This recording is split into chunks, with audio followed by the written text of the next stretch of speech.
Remember this moment. You're here, you're right here, and you're ready to fight.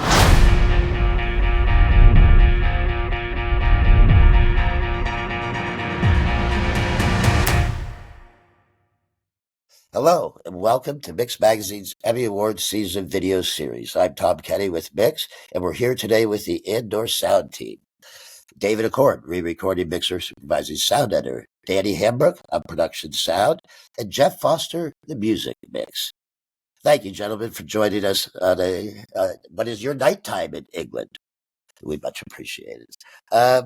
David, you're returning from an Emmy-nominated season 1 for outstanding sound. We're entering season 2, and before we get to the specific episode, it opens with a title that says 1 year later. It is 1 year later in the formation of the rebellion. What were your thoughts going in? I mean, do you update? Do you continue? Do you accentuate? What was it like? Well, I think we spent a chunk of season 1 sort of figuring out our workflow, in a sense, creatively, of how to tackle this. The show at the time was unlike any other Star Wars show, and still is, that had been done up to that point. So by season 2, we have a little more of a groove in terms of our aesthetic and our approach to achieving what Tony wants to hear on the track. So in that sense, it's a little more of a streamlined feel to it. But overall, it's really the same approach as season 1, at least by halfway through season 1 when we got our footing. But yeah, Danny and Geoff are both on season 1. They can speak to that as well. It was originally supposed to be, by the way, 5 seasons of the show, and season 2 was sort of the instead of a seasons 2 through 5, they made it into sort of 4 individual arcs that each represented a year, and that's sort of where 5 seasons became 2 seasons. And that's a very good point, because it doesn't feel like compressed time, but there's a lot going on in season 2. And by the time we get to episode 8, Who Are You? We're in a pivotal moment in this season, because the planet Gorman there's a whole storyline going to 8. It's all coming to a head. And in the Emmy nominations proposal here, we have an entire episode taking place in one place, the Pamo, the galaxy's main city, in the plaza, essentially. Danny, there's a lot of people there. There's a big crowd for the entire episode. Can you set us up for what it was like to be there in location? I understand you had multiple booms out. You had a lot of people. The crowd was there. It wasn't cheated. There was hundreds of people there. And I mean, you always, when there's crowd and you're trying to get dialogue, there's always a compromise between keeping the energy of the crowd, to letting them do their thing, be loud, run around, do their thing, and trying to get performances of the actors, with enough clarity and relative volume. So that's all. Compromise is the wrong word. Maybe a judgment call how to do that, and that was you're forever having to think about that. It doesn't matter how many booms you have out. We did have quite a lot. We always had one distance stereo and other boom ops sort of fighting in amongst the crowd and the various cameramen. But I think that possibly, we always try and do wild tracks and stuff in amongst the chaos, and it's quite, having real chaos there is quite interesting as well. That adds to the energy.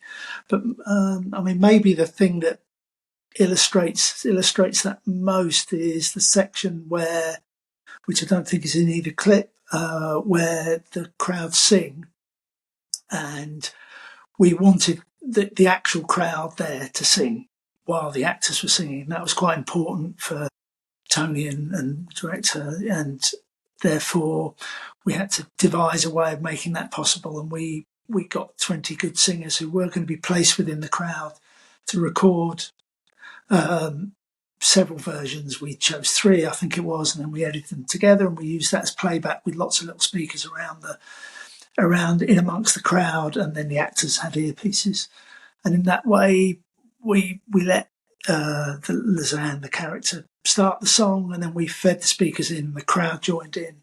And I think that's quite illustrative of the idea of trying to keep the energy of the actual crowd while obviously not wanting to ADR too much of the actors' original performance. You're probably not setting up a decatry, but do you get a chance to record stereo at that point? I mean, whether it's true to stereo, I don't really know, but it's multiple mics, well, two or three booms and a stereo sort of thing.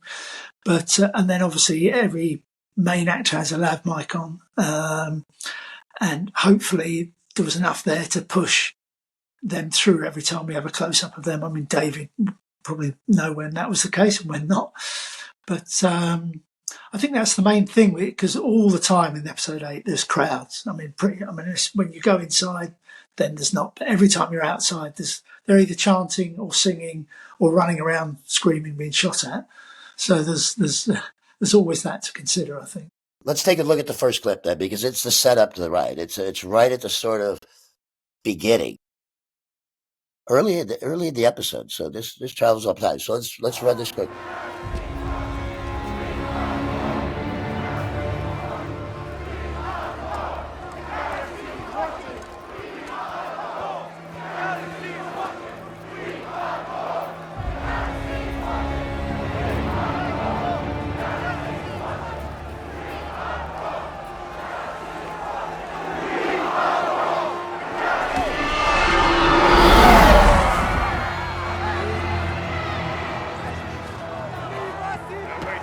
Work here.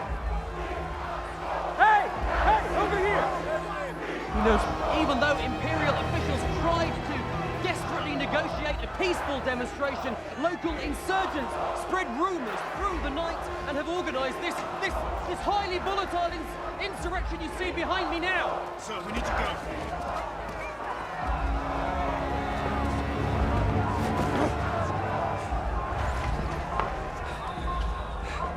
I need to get upstairs. Just be a minute, sir. Just making sure we're all safe. David, this is a crowd that starts off sort of chanting from outside the plaza. They're let in, and they're chanting over and over. The galaxy is watching. Mhm. And then we move into inside the plaza. And then we move into singing. Later, shouting and screaming. Managing a crowd for 45 minutes. I mean, amazing work. How do you do that through sound?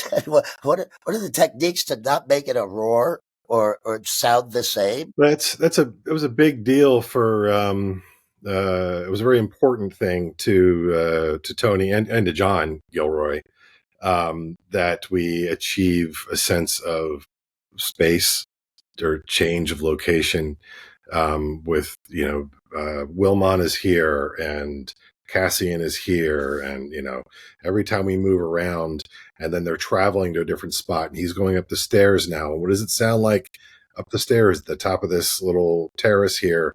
And then we're back with Wilmon. He's sort of been really in the thick of it, and just sort of have that idea that this is a very large crowd. They're not all sort of within 20 feet of each other. It's spread out over the entire city square, and so it's going to sound and feel differently. The chant sometimes gets a little off sync intentionally because the crowd itself is maybe not, this group over here isn't quite in sync with this group over here. We tried to play around with some things like that. And a lot of that crowd was recorded by Danny on set. A lot of that is production. The chanting, the singing, the screaming. So that was all, incredibly useful and very important to Tony that those crowds be, at least the featured part of it be production. Yeah. And it moves. I mean, that's the thing is, there's a tension. There's a tension that builds. And maybe, Geoff, tension is often built through music. And this is rising all through until we get the first shot. Geoff, do you want to talk about the music and the way it works in that sort of build to creating Yeah, mood? I mean, I think that the you know, in a situation like this where you have a sense, there's a very definite arc to the story, and the role of the music is in how do we get into the story? How do we not distract you from the story, which is always a huge, balancing act. But also, just the sort of the building drone mentality that, if you have something that's kind of constantly going as the crowd are, and, the music has to be respectful of that. But at the same time, there's something about, well-crafted score that tugs at the heartstrings, pushes us emotionally in a direction that, no number of gunshots ever can, if you know what I mean. So it's a delicate balance of saying, here's, this is obviously getting more and more tense, and respecting that, but at the same time crafting something which doesn't draw attention to itself, because the whole feel of everything that we've done, in fact, I think in Andor, is that it's real. It's not CG sets, it's not any of that stuff, and it sort of harps back, I think, in many ways to the the original Star Warses, which were effectively real because there wasn't CG as such. And I know that there was always this discussion about how we sort of hark back musically to the original scores. We had a sort of reference piece from The Empire Strikes Back, which was kind of like, we kept reverting to it, saying, okay, there was an energy to this that we want to maintain. Obviously, musically it's different, and we never actually play the Star Wars theme, but there's an energy to the way that it was played, and that growth is woven, hopefully, was within that. There's a real martial feel to the music, some military feel at a certain point, and then it comes into themes and thematic stuff. So it moves as well. The music, very much so, and it's just a case of, as I said, it's a much discussion, between Brandon and Tony, and also some of the stuff that Nick did about how to have this interaction, and carry the ideas from what's gone before through, because obviously there are various themes there from earlier. And also, how we drive towards, eventually the end of the series sets us up to be the end of the prequel, if you know what I mean. There's something interesting too when you mentioned that sort of gritty and grounded and a really realistic feel. How does that come about, David? I mean, is this Foley? Foley adds a lot of detail and world building and stuff. I mean, what goes into that grit? Yeah, Foley's a big part of that. Right down to the weight of the footsteps or the texture of the surface. Like there's all kinds of all of the little details which seem small individually. All try and be as lean as we can with our track in terms of effects and Foley. So that like the specificity of what we're trying to achieve can kind of come out, and also so that we don't clog up the works. There is also music and dialogue happening, so we have to what I'm trying to say is whatever is best telling the story is what we're trying to focus on. And then for Andor, a lot of that is kind of, it's dirt, it's grit, it's very visceral. To Jeff's point, it's kind of like the original Star Wars in a sense where things are high tech, but they're also kind of used and old and broken. You feel like nothing is really brand new until you see the Imperial group, and they've got all the new toys, and they've got all the shiny floors and the nice uniforms and all that sort of thing. But our heroes don't have any of that stuff. And it's interesting because the only other real place we cut is to where the Imperial leaders are hanging out on the balcony on the second floor. Yeah. And I did notice that when we come in there, the crowds it's the only barely hear them in a sense. I mean, because throughout the rest of the episode, they're punctuating the background. You're making specific choices. When we move into the interiors, that must be intentional to quiet it down. Yeah, I mean, there's a practical reason for that. You're inside that you want they're a bit insulated. That's sort of there's a psychological thing to that about the Imperials being a little deaf to the wants of the people, but also it gives the audience also a little bit of an ear break from the chanting and the roar, so that when you come back to it, each time you come back to it, it's just a little bit bigger than before. It's that contrast. It's the contrast, isn't Yeah, it, that makes you feel the presence of the crowd, I think. Yeah.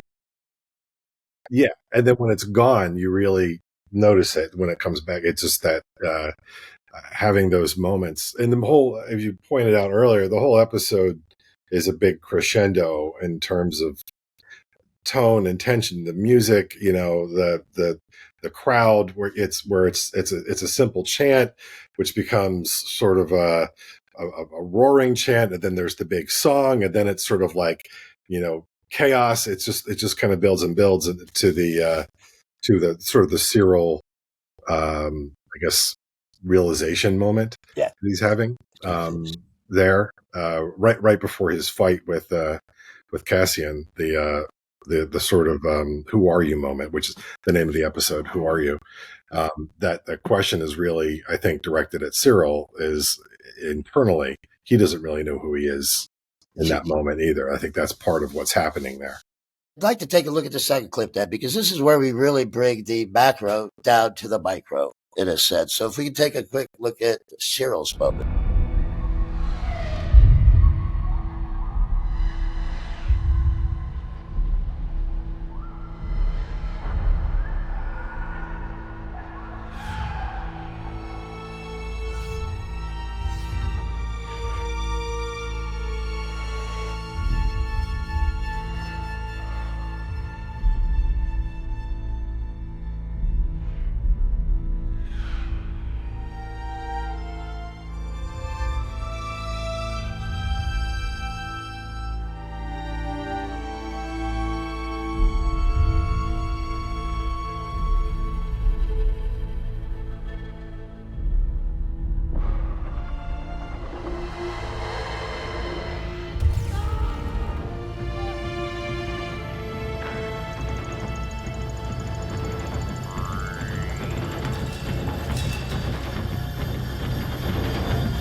Geoff, that is a great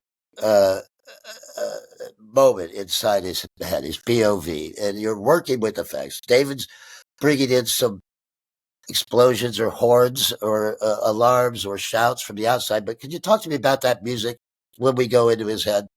What? Yeah, I mean, it's. I said it earlier on. It's like, the contrast. There's an element that music allows you to just sort of feel things, and I think that I mean, obviously it was Brandon that actually wrote the thing, but I mean, from a mixing perspective, it was like, okay, we know we're going to have the stage for a while here, so how do we make something that really tugs at the heartstrings, if you like, or just presents a kind of an emotional question mark, if you like, because it is all about what's going on and how in my head it's kind of like the inevitability of what the Empire are doing. It's like everybody's been manipulated to a greater or lesser extent. No one really quite understands why they are where they are, and we just get a moment to kind of go, oh wow. And by pulling us into an obviously music cinematic moment, you're able to offer that moment to think about what's going on. Danny, do you remember that moment on the set? I mean, when there's sort of things are I mean, I know they're not fading away on set, but you have, to be honest, Cyril alone. because it was filmed as part of the chaos. That's why earlier off camera, as it were, I asked David at what point they decided to bring everything down for that. Obviously, it was quite early on, and maybe even right in the conception of it, it was always going to be that. I mean, the script sort of probably does allude to that, but when we were there, it was just Cyril walking through chaos and the noisy chaos, and obviously you take that away, and that has a very different character to the thing,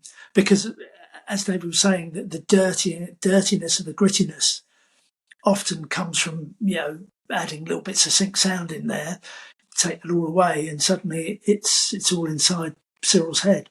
But at the time we shot it, he was just walking through chaos. As a man alone walking in chaos. I do want to touch on one more thing, because I thought it was brilliant that with atypical of a Star Wars program, the climax comes down when our two main characters come together. It's a fist fight. It's a brawl. It's not shooting from behind pillars when it comes to the climax. It's not hiding. They're slugging it out. David, I mean, we've gone from mass scale down to the individual. Can you talk to me about that scene? I think it's brilliant. Yeah, that's shortly after that Cyril moment. Yeah. There's an explosion. The bellhop tosses that grenade, and there's an explosion. And then it seems to kind of snap Cyril, the audience, out of that bubble. And he spots Cassian, and then it's on. And it just becomes just like a feral fight at that moment. It's just the gloves are off. There's no guns. It's just like two animals just going at it. It's just pure hatred. He's just channeling all of his rage on Cassian in that moment right there. And that's it's a lot of really detailed Foley work in there. Some really great sound effects work by my effects editor Josh Gold. There's the goal there. Just even things like the punches. Like, we don't want superhero punches or anything like that. These are supposed to be like real world. This is what it sounds like if you hit somebody as hard as you could, what that actually sounds like, not trying to make it like, larger than life. So it ends up being just kind of just nasty and raw, which is really the show in general anyway. So that's the culmination of the episode, really, is that fight. Bringing it down to an individual level, I think, is some of the genius of the writing. I mean, I do think, because you think of Star Wars at an epic scale, but it comes down to two guys in a bar room fighting it out. Yeah, and the focus there is, as Danny was pointing out, the battle's still happening in the background, but we don't really hear it. We kind of tuck that away during the brawl until it kind of comes back when the lasers start ripping through the bar to kind of remind us that, oh yeah, this is still happening out there. Run away, run away. That's the whole thing, the whole process of sound, and especially something like this when you have a continuous scene, is making choices. So I'm going to close with asking each of you, why this episode? To me, it makes total sense, but I'd love to hear why you, because this is not episode 1. It's not a finale, but it is a pivotal episode in season 2. So should we start with you, Danny? Why do you think this works as the nominated episode? There's many reasons. Partly there's so much going on musically and with sound effects and location sound, but also it's quite there's an emotional roller coaster, and it ends with, it's a very emotional ending as well. So it feels like a great standalone thing to watch. I mean, if you had enough background, you could almost watch it as a standalone thing. So to me, those are the reasons. It's just got so much in it, and the way it ends. It's Cassian's crying as he goes away. That's an unusual thing. That's not a very eloquent way of putting it, but that's my feeling. I guess that's perfect. That's a perfect way of putting it. Yeah. But he does have an Imperial droid in his back pocket, and we know where that leads. So Spoiler alert. Yes. Geoff, why, from a music point of view, I mean, what thrilled you? What caught you about this episode? I think it's just, I mean, it's weird. So, I mean, for me, what's really great about this is that we've actually spent a series and a half getting to it. And it feels like, as a viewer, it's like, oh, okay, I really get why not that we know where we're going afterwards as a viewer, but you get why you're going there. There's a real point, and it feels like it's sort of, and it is actually, I think, down to that moment, where Cyril and Cassian are looking at each other, and there is this kind of this realization, what are we doing? Why are we doing? Why are we here? What's going on? And actually, it's like, why are we watching it? Because this is why we're watching it. This moment, we are actually being given we've been given all these instructions, and now the map comes together, and it's like, oh, okay, this is why everybody has done what they've done. This is why we've had this storyline to bring us to this moment, which then sets us up. And it's kind of like for me, it's like an open sesame, here's the door, this is the magical moment where you go through the door and you get everything that's gone before, and everything that comes after it has a real sense of, now I get why they would do this. Now I get why you would sacrifice everything to stop this force that is willing to do this, that has made this happen. The realization that the Empire really is, evil on a level beyond, at a human level, because, it's not about, two wizards fighting it out. It's about real people being impacted by the actions of other real people who have been drawn into this world by the Empire. So for me, it's a real kind of, this is why. Yeah. And that realization that everybody comes to, it's either an aha moment or an oh shit moment, in a way. David, let's close with you then. You've spent a good part of your life these last couple of years living in the Star Wars world. I mean, why this episode? Yeah, I don't know how much more I can add to that. It's the conclusion of some important storylines. Cyril's storyline, the Cyril and Dedra relationship. There's a pivotal sort of turn there. It really sets in motion anyway the larger rebellion that's about to happen. This is